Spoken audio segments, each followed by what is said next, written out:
નમસ્કાર દર્શક મિત્રો, હું છું રૂપલ લોણીચિયા. સંપૂર્ણ ન્યૂઝમાં આપનું સ્વાગત છે.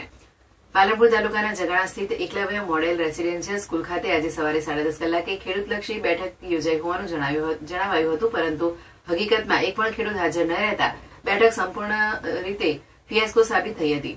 બેઠકમાં ખેતી સાથે સીધો સંબંધ ન ધરાવતા 4 વ્યક્તિઓની હાજરી સિવાય શાળાના વિદ્યાર્થીઓને બેસાડવામાં આવ્યા હતા.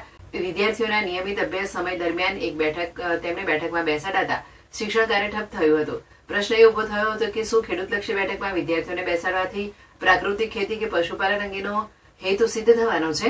માતા પિતા પોતાના સંતાનોને ભણાવવા કાળી મજૂરી કરે છે, ત્યારે શૈક્ષણિક સમયનો આ પ્રકારનો બિનજરૂરી ઉપયોગ ગંભીર ચિંતા ઉભી કરે છે.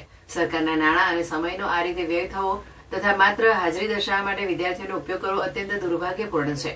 જિલ્લા શિક્ષણ અધિકારીએ સમગ્ર મામલે તાત્કાલિક તપાસ હાથ ધરી જવાબદારો સામે કડક કાર્યવાહી કરવી જરૂરી બની છે. નહીં તો ગુજરાત ભણશે જેવા સૂત્રો માત્ર કાગળ પર જ રહી જશે. આ ઘટનાએ શૈક્ષણિક વ્યવસ્થામાં જવાબદારી અને પારદર્શિતાને લઈને ગંભીર પ્રશ્નો ઉભા કર્યા છે.